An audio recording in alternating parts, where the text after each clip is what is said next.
अस्सलामु अलैकुम रहमतुल्लाहि व बरकातुहू। आप सभी का इस सेशन में खैर मक़दम है और ख़ुसूसी तौर पे मैं अपने मेहमान ख़ुसूसी डॉक्टर रिज़वान साहब का ममनून मशकूर हूँ कि उन्होंने हमारी दावत पर लब्बैक कहा।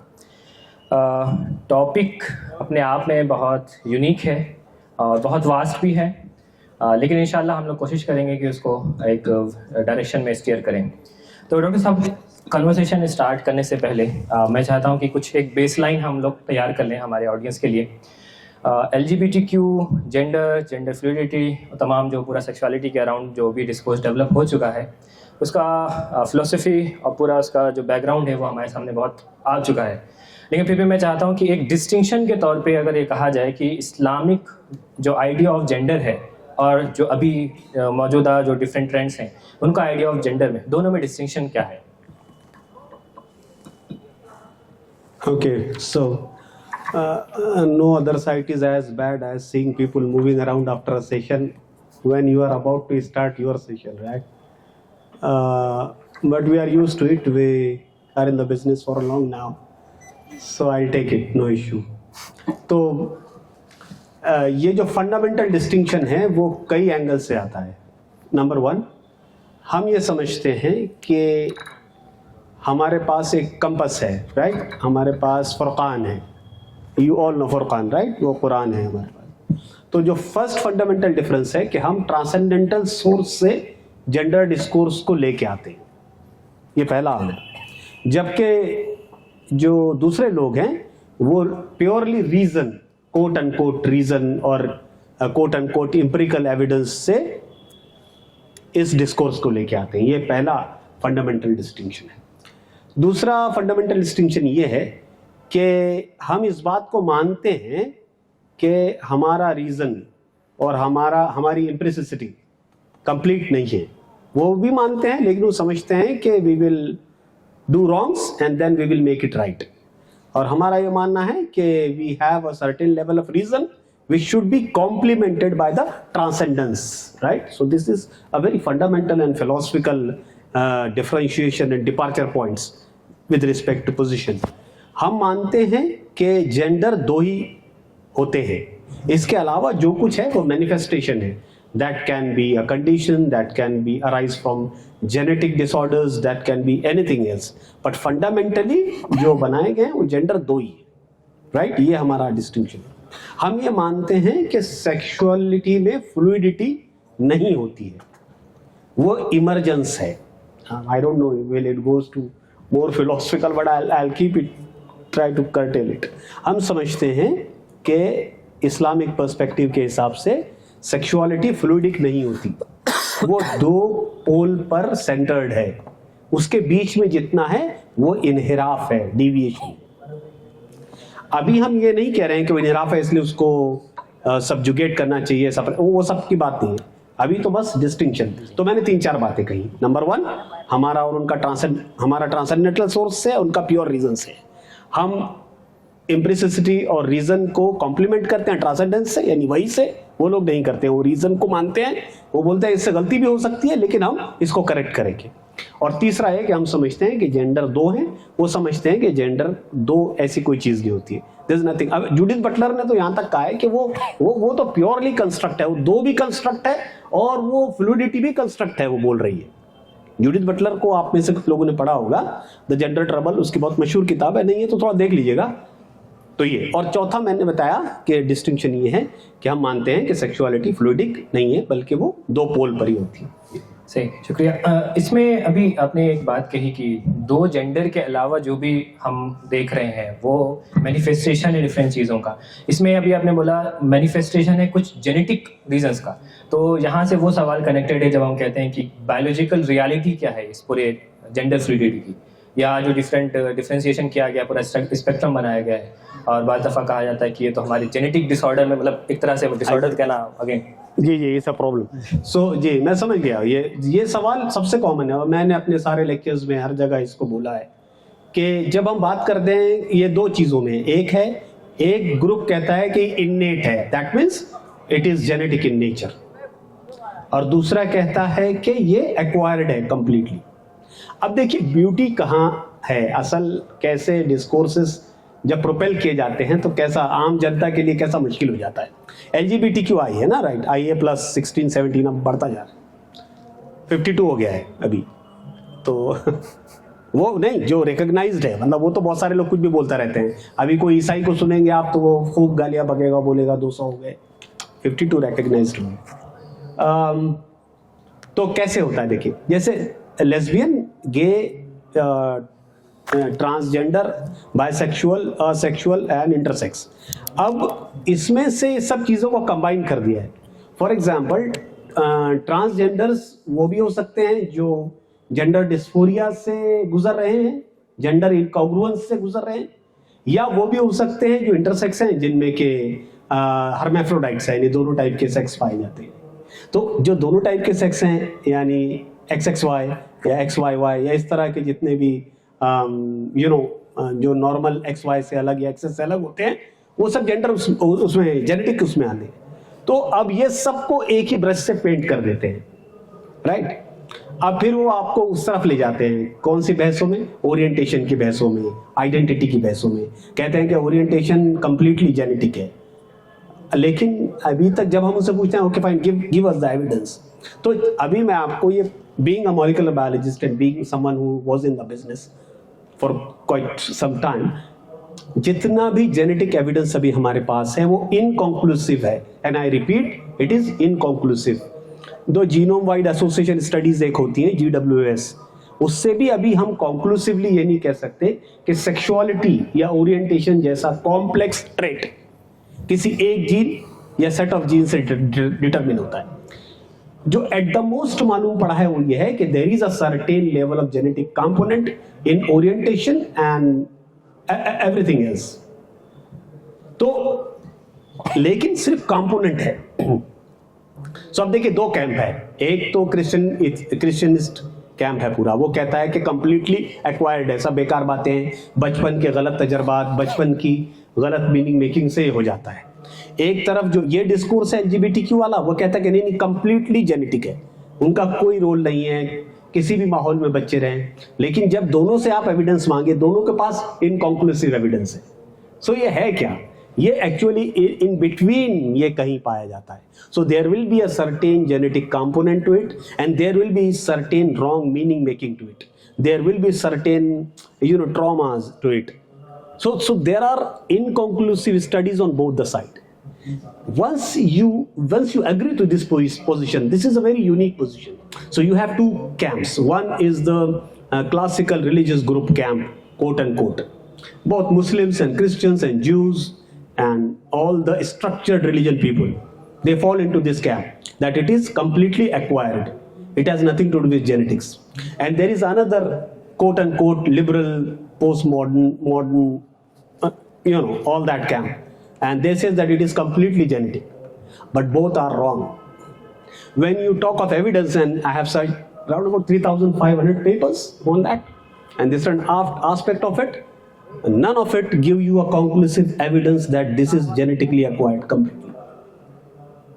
And when I see the twin studies and the aspect, no, there is nothing which you can tell that it is completely acquired. So no complete genetics, no complete acquired. So there will be a certain component which later on, when manifested or manipulated or act upon by certain environmental stresses, it will produce something called as orientation. तो आपके समझ में आ गया ना कि ज्यादा अंग्रेजी हो जा रही है, तो उसको थोड़ा हिंदीकरण भी कर देते हैं। तो वो दोनों के बीच में कहीं है, ना वो कंप्लीटली माहौल की देन है, ना ही वो कंप्लीटली जेनेटिक्स की देन है।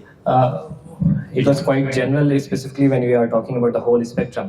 तो इसको थोड़ा सा ब्रेक डाउन अगर किया जाए कि जिनको हम ये लिवरेज एटलीस्ट दे सकते हैं कि जेनेटिक बैकग्राउंड किनके साथ आ रहा है, हाउएवर यू टोल्ड अस कि वो बाद में मैनिफेस्ट हो रहा है due to some environmental condition and all, लेकिन स्टिल पूरा इस स्पेक्ट्रम में हम किन स्पेसिफिक लोगों को ये चीज़ लिवरेज दे सकते हैं कि ये जेनेटिकली आ रहा है और उनके अलावा सभी कुछ जो है कंस्ट्रक्टेड है। हाँ, तो ये खुशहाल ने बहुत डिफिकल्ट सवाल कर दिया। देखिए, लेकिन ये है कि जितने इंटरसेक्स पीपुल हैं कंप्लीटली जेनेटिक है, अराउंड 60 to 80% जितना ट्रांसजेंडरिज्म है, genetic incongruence, right. I mean transgender में बहुत सारा स्पेक्ट्रम है, पता नहीं आप लोगों को कितना देना चाहिए यहाँ, I don't know, but transgender भी बहुत सारा स्पेक्ट्रम है, तो सर्टेन 60 to 70% ट्रांसजेंडरिज्म में भी जेनेटिक कंपोनेंट है, राइट। उसके बाद इन्वायरमेंट भी है, लेकिन इंटरसेक्स तो कंप्लीटली जेनेटिक है। You can not do anything about intersex. Those who are hermaphrodite or born with ambiguous genitalia or so on and so forth, so they are completely genetic. You have to, I mean, you have to assess, और उसके बाद आप उनको किसी एक तरफ आपको करना है, इधर मेल और फीमेल। तो इसके अलावा जितना है, जितना भी ओरिएंटेशन के गेम है, जितने आइडेंटिटी के गेम है, वो सब के सब I think most of them are constructed. Actually मैंने इसलिए पूछा क्योंकि इससे सेंस ऑफ अकाउंटेबिलिटी भी आती है, मतलब हमको किन को अकाउंटेबल होल्ड करना, इस पे हम बाद में आएंगे। अभी एक अहम सवाल जो मतलब हमारे कैंप से रहता है कि ये जो पूरी वेव जो चल रही है उसका एक बड़ा नुकसान सोशल फैब्रिक और फैमिली सिस्टम पे देखने को मिलता है, तो आप इसको किस तरह से देखते हैं? तो ये बात समझ लीजिए कि दो तरह के लोग पाए जाते हैं अभी जब हम लोग बात करते हैं इस सब में। तो लोग एक तो कह रहे हैं कि यार ये पूरा प्रोपेगेंडा है, बेकार बातें हैं, कुछ नहीं है, छोटा मोटा है ग्रुप और इसको बबल कर दिया जा रहा है, ब्लॉक किया जा रहा है, एक ही है। एक ये कह रहे हैं कि नहीं भाई ये बहुत बड़ा मसला है, और 10% 12% वो किनसे की हवाले देते हैं कि स्टडीज से पता चल रहा है कि 10 to 12% लोग जो है वो इधर सेक्सुअली फ्लूइडिक हैं और या फिर होमोसेक्सुअल हैं वगैरह। ये दोनों बातें गलत हैं, टू बी फ्रैंक। 10 से 12% वाली आज तक कोई स्टडी रेप्लिकेट नहीं हो सकी। Can you believe it? Being a scientist हमको पता है कि भाई कोई चीज को हम कब मानते हैं, ग्रेविटी को लोगों ने कब माना, मतलब ऑथेंटिकली पहले से पता था, बहुत पहले से, इवन अरब्स, उससे पहले ग्रीक, और उसके बाद आइंस्टाइन ने तो जस्ट उसको मतलब प्रूफ कर दिया, बिल्कुल आखिरी कील ठोक दी। लेकिन कोई सब्सटेंशियल एविडेंस जब आ जाता है तब तो किसी को चीज को मान लिया जाता है, राइट, किसी भी साइंटिफिक उसको क्लेम को। अब ये जब आप देखेंगे तो इसमें कुछ है ही नहीं, मतलब उतना लेवल पे। तो आपको ये समझना पड़ेगा कि ना तो ये बहुत 10-12% का वो है, ना ही ये कंप्लीटली बलून है। There is a substantial number of people struggling with it, we have to accept it first.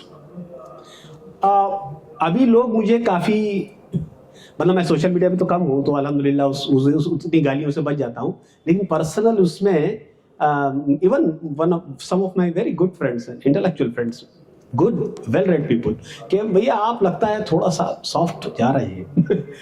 But लेकिन जब आप एविडेंस देखते हैं तो there are number of people struggling with it. It is not a complete, ऐसा नहीं है कि ये सिर्फ एक प्रोपेगेंडा है। तो फिर अब फिर सोशल साहब के सवाल पे आते हैं, तो सोशल फैब्रिक को क्या नुकसान हो सकता है? हम समझते हैं कि कौन सा सोशल फैब्रिक, ये भी सवाल है बहुत इंपॉर्टेंट। अगर हम एक कॉस्मो सोशल फैब्रिक की बात करें या इस्लामिक सोशल फैब्रिक की बात करें तो फिर जवाबात अलग अलग होते जाएंगे।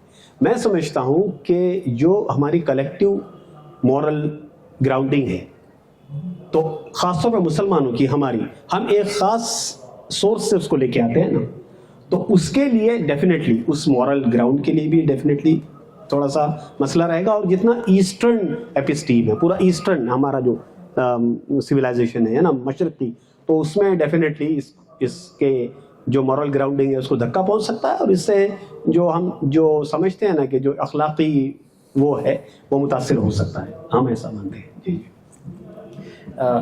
अगेन जो आपने ये पॉइंट उठाया कि प्रोपेगेंडा के ज़्यादा मतलब चांसेस है, ख़ासतौर पे भी एक बड़ा topic of discussion pink economy है, बहुत उसको बढ़ा चढ़ा के पेश भी किया जाता है। और इवन मैं लास्ट टाइम देख रहा था उनके ट्रांजैक्शंस, और FCRA के कंटेक्स्ट में अगर आप देखें तो बहुत बड़ा डोनेशंस हमें उनको बाहर से आ रहा है। तो ये चीज़ें मतलब वाज़े भी हैं।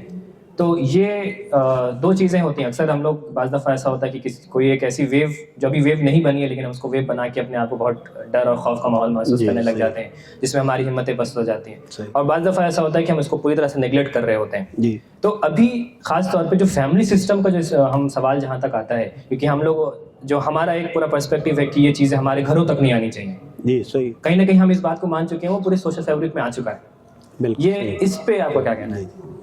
तो देखिए, ये कई एंगल से हमको इसको डील करने की जरूरत है, ये सवाल को।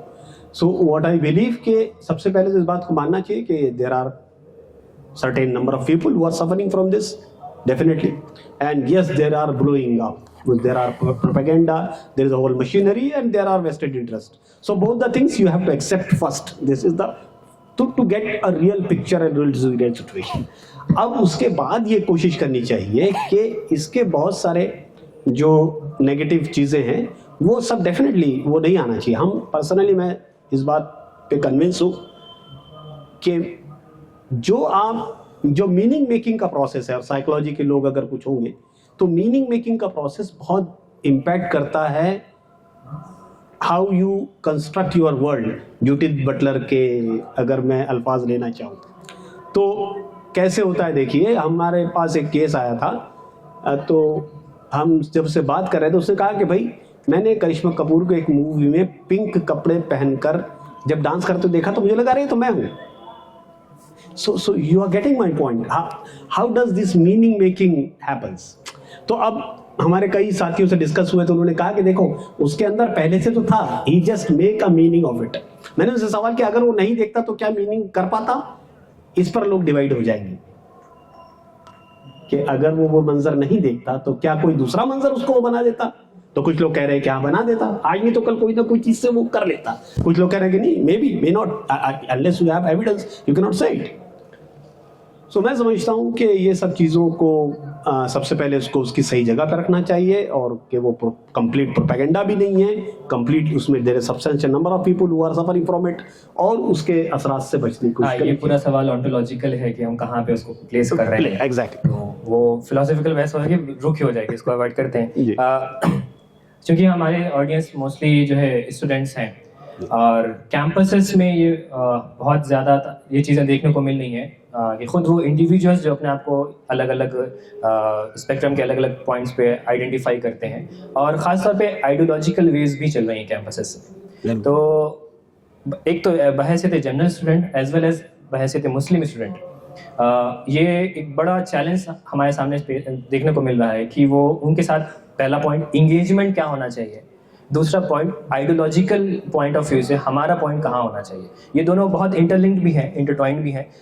स्पेशली अगर हम एक आइडियोलॉजिकल स्टैंड बना रहे हैं तो उससे कहीं ना कहीं हमारा इंगेजमेंट इफेक्ट होता है।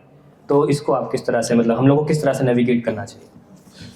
तो ये बहुत मतलब प्रैक्टिकल टाइप का सवाल है, और ये बात वैसे केस टू केस वेरी हो जाती है, लेकिन बाय एंड लार्ज जब इंगेजमेंट होगा तो हमको एंटागोनिस्टिक नहीं होना चाहिए उन लोगों के लिए। मतलब जब मैंने लफ्ज़ यूज़ किया एम्पैथेटिक तो बहुत सारे मेरे दोस्त बहुत नाराज़ हो गए। मैं ये समझता हूँ कि अगर जो भी आप उसको लफ्ज़ दें, जो भी बंदा स्ट्रगल कर रहा है, देखिए इसमें भी शेड्स हैं, ये भी बस समझ लीजिए। सो देयर आर स्ट्रगलर्स, मैं उनको डिवाइड किया हूँ, अपनी किताब में मैंने लिखा है। एक तो वो लोग हैं जो स्ट्रगल कर रहे हैं, चाहे आइडेंटिटी इशू से हो चाहे ओरिएंटेशन के इशू से हो, राइट, वो स्ट्रगलर्स हैं। एक एटीज वाले हैं, है ना, जो इससे मुतमईन हो गए हैं कि भाई ठीक है हम ऐसे ही हैं। एक है स्ट्रगलर, एक है एटीज, और एक वो है those who enjoy it, right. तो अब इन तीनों से आपके एंगेजमेंट अलग लेवल के होंगे, ये एक बात है, पहली बात। लेकिन सबसे एम्पैथी जरूर आप करेंगे, आप समझेंगे कि भाई ये उससे जूझ रहे हैं, बिल्कुल जैसे कि आप हेटेरोसेक्सुअल अट्रैक्शन से जूझते हैं वैसे वो भी किसी अट्रैक्शन से जूझ रहे हैं। अगर आप इतनी छोटी सी बात को समझ लें तो एंगेजमेंट आसान हो जाएगी। यह है हमारा प्रिंसिपल स्टैंड है कि हम सबको इंसानी बुनियादों पे ट्रीट करते हैं। इस्लाम सबको इर्रिस्पेक्टिव ऑफ एनीथिंग उनको इंसानी बुनियादों पे ट्रीट करता है, और उसकी वो मिसाल थोड़ा सा उस पर लोग बात करते हैं कि उसकी सनद वगैरह, लेकिन मैं मानता हूँ कि इन प्रिंसिपल वो हमारे स्टैंड से बिल्कुल नज़दीक है कि अल्लाह के रसूल सल्लल्लाहु अलैहि वसल्लम के ज़माने में एक बंदा था इस तरह का, तो जब तक कि उसने वो सारी बातें अहले मुख्तलिफ ख़वातीन के हवाले से मर्दों के सामने नहीं की, तब तक कि वो उम्महातुल मोमिनीन के साथ भी आता जाता था कमरे में, मतलब उसको इजाज़त थी। आप सबको वाक़या आई थिंक याद होना चाहिए, याद होगा कि अल्लाह के रसूल सल्लल्लाहु अलैहि वसल्लम के ज़माने में एक बंदा ऐसा था जो इस तरह का, जो आजकल का जो स्पेक्ट्रम की बातें हैं वैसे, तो जब तक कि उसने वो शरात वाली बातें नहीं की तब तक कि अल्लाह के रसूल ने उसे हिरास नहीं किया, मतलब इंसानी बुनियादों पर उसका बुरा होता। तो इंगेजमेंट में सबसे पहले क्या है कि हम उनको डिफ्रेंशिएट करेंगे, उसके हिसाब से इंगेजमेंट रहेगा। नंबर 2 के बड़ा जो इंसानी बुनियादों वाली बात है वो सबके लिए ट्रू रहेगी रिस्पेक्टिव ऑफ देयर टाइम। दूसरा है आइडियोलॉजिकल स्टैंड, और ये बहुत ट्रिकी है, कई लोगों ने इस पे लिखा है बट आई डोंट थिंक के they are getting the real point. हम ये समझते हैं, और इस बात को मैंने जगह जगह कहा है कि हम बहैसियत मुसलमान हम हुकूक के अनलिमिटेड पैराडाइम के मानने वाले नहीं हैं, और कोई भी नहीं है। मतलब ये जो सेकुलर ह्यूमनिस्ट पोस्ट मॉडर्निस्ट जो अप्रोच है वो ये कहता है कि भाई हर चीज़, ऐसा नहीं है। आपके पास भी सब हुकूक नहीं है, आप डिफेंस एरिया में नहीं जा सकते, फला जगह नहीं जा सकते, फला चीज़ को एक्सेस नहीं कर सकते, बहुत सारी चीज़ें रेस्ट्रिक्टेड, बहुत सारे। हम भी हुकूक में डिफ्रेंशिएट करते हैं, हम इंसानी हुकूक मानते हैं और जिनसी हुकूक मानते हैं। तो हम उन लोगों के इंसानी हुकूक के मुकम्मल तौर पे हिमायत वाले करेंगे, हम उनके साथ खड़े भी रहेंगे। अगर उनके साथ कोई नाइंसाफ़ी हो रही हो, अगर उनको मारा काटा जा रहा हो, अगर उनके उसकी वजह से डिस्क्रिमिनेट किया जा रहा हो, किसी को उनको जॉब्स नहीं दी जा रही हो, हम उनके इस तरह के हुकूक के लिए, लेकिन हम उनके जिनसी हुकूक की ठोक कर मुखालिफत करेंगे, मतलब बिल्कुल ओपनली मुखालिफत करेंगे हम। और आप जानते हैं कि इस तरह के बिल्कुल कंट्रास्टिंग लेवल पर भी लोग एक दूसरे के साथ खड़े होते हैं। हम अभी आप देखिए राइट विंग लेफ्ट विंग सब बहुत सारी चीज़ों पे एक साथ आ जाते हैं। तो हम ये समझते हैं कि इस पूरे पैराडाइम में, हुकूक के पैराडाइम में, हम अनरिस्ट्रिक्टेड हुकूक के, ब्लैंकेट हुकूक के कायल नहीं हैं। इस्लामी बुनियादों पर हम इंसानी हुकूक को अलग करते हैं, जिनसी हुकूक को अलग करते हैं। हम उनके इंसानी हुकूक के लिए उनके साथ खड़े हो सकते हैं या उनके साथ बातचीत कर सकते हैं, लेकिन हम उनके जिनसी हुकूक को क्लियरली डिफाइन करते हैं। पहली चीज़ मैं चाहता हूँ कि शायद ऑडियंस को क्लैरिटी होनी चाहिए। अभी आपने जो वाक़या जो रिकॉल करवाया, उसमें अभी आपने एक वर्ड यूज़ किया कि जो आज का जो जेंडर स्पेक्ट्रम है उसमें से थे वो। मेरे ख्याल से वो ऐसा वाक़या नहीं, वो एक ख़ास मुखन्नस है ना। इंटरसेक्स, हाँ वो पूरे स्पेक्ट्रम में जब आप फिर अच्छा एलजीबीटी, जी दौरान भी ये स्पेक्ट्रम था क्या? ठीक है सही है सर, अच्छा क्लियर किया। दूसरी चीज़ जो अभी आपने पूरा स्टैंड क्लियर किया, मतलब काफ़ी वजाहत के साथ आया, लेकिन मुझे लगता है कि इसमें मज़ीद वजाहत की ज़रूरत है इस तरीके से, ख़ासतौर पे जब हम चूँकि हम अभी SIU के प्लेटफॉर्म पे हैं, जब हम एज एन ऑर्गेनाइजेशन हम किसी के साथ एक फ्रंट पे आते हैं, तो एक बड़ा सवाल ये होता है कि ये तो फला प्रिंसिपल के मानने वाले हैं, आप इनके साथ कैसे हो सकते हैं? तो जो ये पूरा मोरल पॉइंट निकल के आता है, उसका नेविगेशन बहुत आसान नहीं है, उसको किस तरह से देखना है? ये बिल्कुल सही बात है कि भाई जब आप किसी के साथ खड़े होंगे, वो जो हमारे फॉरेन के यकीन इंस्टीट्यूट वाले हैं बेचारे, उनके साथ यही हुआ, उनको जो विलेनाइज किया, जी क्या उमर सुलेमान साहब। लेकिन मैं समझता हूँ he was right when he told this. Umar Suleman आप सब ने देखा होगा उनके वीडियोस वगैरह, तो और वो डल्लास में, आई थिंक वर्जीनिया में, एक उनकी रैली थी LGBTQ की, और वो वहाँ गए और उन्होंने इस बात का इजहार किया, वही बात जो मैं अभी आपको बोल रहा हूँ। ये नेविगेट करना मुश्किल है देखिए, लेकिन आपको करना पड़ेगा। और ये उसी वक्त हो सकता है जब, जिसको कहते हैं ना कि मुदाहनत के बगैर आप पूरी कुव्वत से अपना स्टैंड रख सके, लोगों की मलामत की परवाह किए बगैर। और इस हवाले से आप इस्लामी हुकूक का पैराडाइम भी लोगों पे वाज़े कर देंगे कि हम क्लियरली लोगों के इंसानी हुकूक के साथ खड़े हैं, लेकिन हम इस्लामी बुनियादों पर जिनसी हुकूक के पैराडाइम के मानने वाले हैं, और वो हुकूक बहुत क्लियरली डिफाइन है हमारे पास, और हम उस पूरे बैगेज के साथ ही आपके साथ खड़े हैं। ये डिफिकल्ट है, मैं इस बात को मान रहा हूँ, ये आसान नहीं है, but that is how you have to navigate. इसमें अब चूंकि अभी हम कलेक्टिव लेवल पे पूरी बात कर रहे थे, थोड़ा सा इंडिविजुअल लेवल पे जाते हैं। हम पाते हैं कि हमारे अतराफ में बहुत सारे ऐसे लोग मौजूद हैं जो इस तरह के जो है सिचुएशन से गुजर रहे हैं, उनके साथ हमारा पर्सनल इंगेजमेंट कैसा होना चाहिए? क्योंकि मैं चाहता हूँ कि मतलब ऑडियंस के सामने ये बात बहुत क्लैरिटी के साथ जाए कि ये बात सच है कि हमारे पास जो हिदायत मौजूद है वो यकीनन सबसे आला है, उसके ऊपर कुछ नहीं है, और उसको वाज़े करना तमाम लोगों पर हमारा फ़र्ज़ है, लेकिन वो कहीं से भी सेंस ऑफ सुपीरियॉरिटी के साथ नहीं आना चाहिए। Exactly. जब हम पर्सनल इंगेजमेंट करते हैं, वो कहीं ना कहीं उस चीज़ के साथ कॉम्प्लेक्स मिल के आ जाता है, अमलगमेशन हो जाता है, उसको कैसे हमें नेविगेट करना? ये बहुत अच्छी बात है। ये मैं समझता हूँ कि सबसे पहले इसलिए ज़रूरी है कि आप डीमार्क कर लें कि वो स्ट्रगलर है ना, 80s वाला है, इंजॉय वाला है। तीनों में एक बेस लाइन तो आपकी सही रही, लेकिन जो स्ट्रगलर वाले के साथ है, उसके साथ हमदर्दी ज़्यादा रहेगी, एम्पैथेटिक ज़्यादा होंगे आप उसके साथ। क्यों? क्योंकि वो स्ट्रगल कर रहा है ना। एक बात और एक बहुत घिसा पिटा जुमला है, लेकिन वो बात सही है कि जितना कोशिश हो सके लेस जजमेंटल रहिए। हर आदमी किसी न किसी स्ट्रगल से जूझ रहा है, वो भी एक तरह की स्ट्रगल है। आपके मॉरल कंपास के हिसाब से बहुत खराब है डेफिनेटली, और वर्ल्ड ओवर भी खराबी मानी जाती है और वो है, लेकिन फिर भी लेस जजमेंटल रहिए, लेस जजमेंट, नॉन जजमेंटल होना पॉसिबल नहीं है, लेस जजमेंटल रहिए। एक दूसरी बात ये कि आप डिवाइड कर लीजिए, आपको समझ में आ जाएगा, लोग आते हैं हमारे पास भी, लोग आते हैं, समझ में आ जाता है कौन स्ट्रगलर है, कौन एटीज है, कौन एंजॉय कर रहा है, तो उसके हिसाब से आप उनसे डील करेंगे वन टू वन में। दूसरे ये कि वो सुपीरियरिटी के साथ नहीं, देखिए हर आदमी किसी न किसी इम्तिहान में डाला गया है, आपको शायद मालूम भी नहीं हो, आप भी उसी इम्तिहान का पार्ट है, you never know. Once you understand this very basic and fundamental principle of Islam, that everybody comes with his own test paper. Maybe someone else is having some tough question, and maybe you are having some lesser tough question, but both of you are giving some sort of test.